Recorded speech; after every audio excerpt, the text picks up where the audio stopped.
Hey everybody, this is a clip from the latest episode of the Randi Rhodes Show. If you want the full episode, you can watch live on Free Speech TV, Dish Channel 9415, DirecTV 348, Sling, Roku, and Apple TV.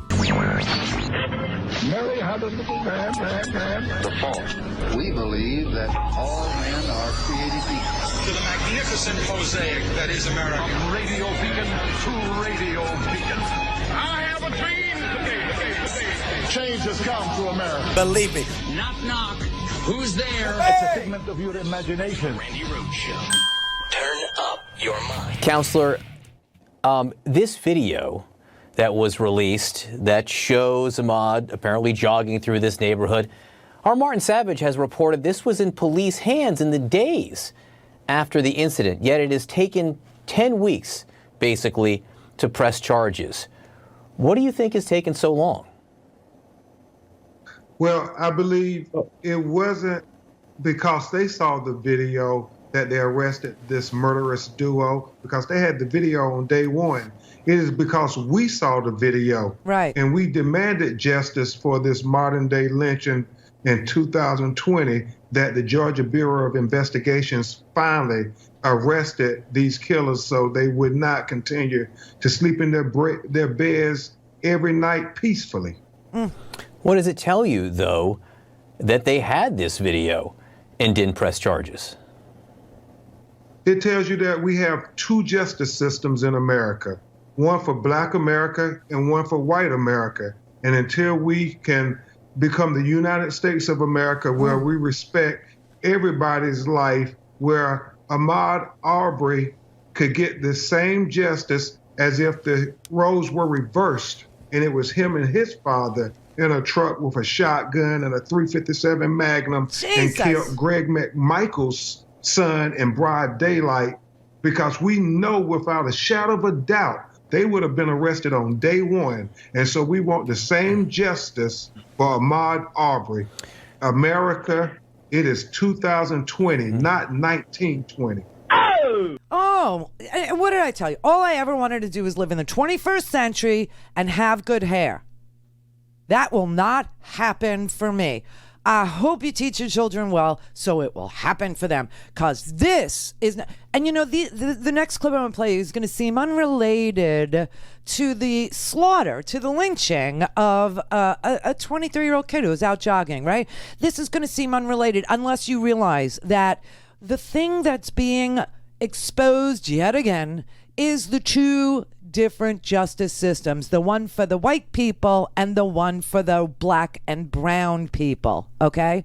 Now, this is a judge in Wisconsin who was hearing a case about whether or not to open up, I guess, parts of Wisconsin after this epidemic flared, as they like to say, in meatpacking plants, okay? And just so you could hear, this is such a very short clip, but it tells you everything you need to know about the people who sit on the bench and make these ridiculous, ridiculous judgments about your life, about my life, about our children's lives, okay? This is a judge. Her name is Patience Roggenstack. Of course it is.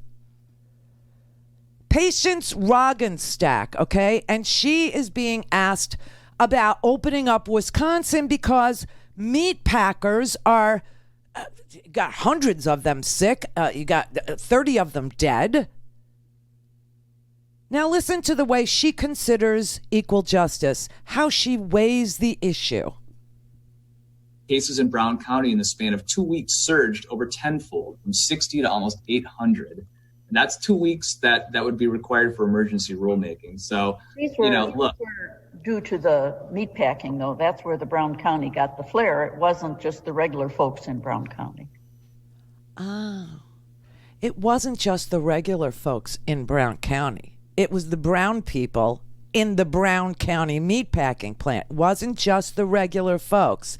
Here is a lawyer arguing that we're not ready, and this is the Supreme Court of Wisconsin. Cases in Brown County in the span of 2 weeks surged over tenfold, from 60 to almost 800. And that's 2 weeks that would be required for emergency rulemaking. So, look. Due to the meatpacking, though, that's where the Brown County got the flair. It wasn't just the regular folks in Brown County. Wasn't just the regular folks in Brown County. Now, I want to play you the facts of the Ahmad Arbery case, because I don't know how many people are aware of this, because I watched a lot of news, and then I had to, go garden, clear my mind before the COVID sets in.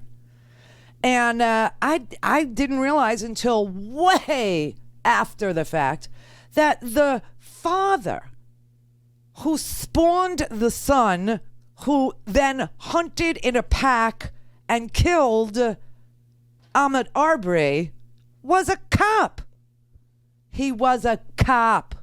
Counselor, Ahmad's mother said that she had originally been told that her son was shot by a homeowner in the midst of a burglary. Now, there's no evidence of that, and to be clear, we in USA Today have called the neighborhood. There were no evidence of burglaries having been reported in the neighborhood in the weeks before that at all. At all. But what does it tell you that is what she was told by the police?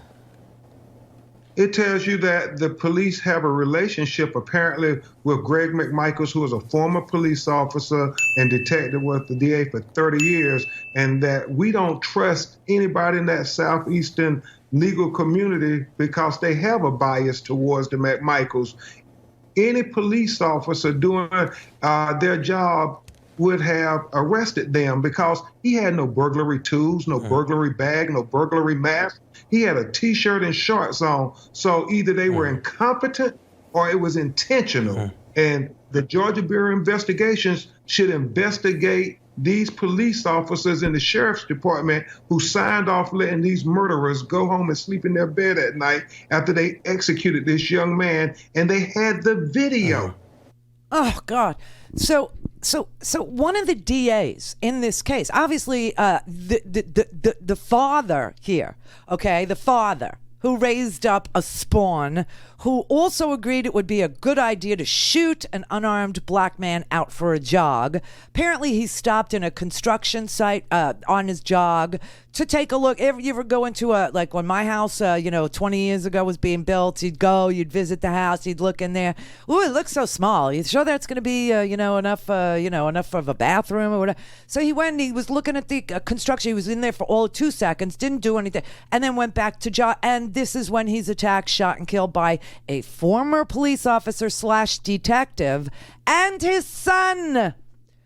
And one of the DAs on the case who already had the video, already had it. And in the video, you can clearly see that Mr. Arbery is a jogger, wearing T-shirt and shorts and jogging. Okay. Anyway, one of the DAs sent a email to law enforcement saying that Ahmad Arbery had an apparent aggressive nature. Yeah, you could see that just by looking at him, right? Right. You know what I mean? See, the apparent aggressive nature is how the McMichaels know who to shoot without getting into any trouble.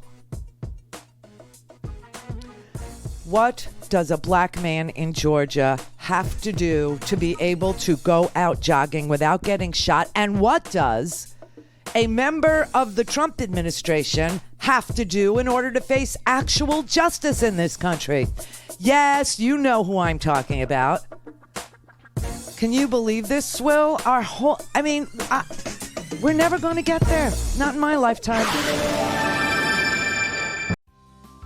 Hey everybody, this is a clip from the latest episode of the Randi Rhodes Show. If you want the full episode, you can watch live on Free Speech TV, Dish Channel 9415, DirecTV 348, Sling, Roku, and Apple TV.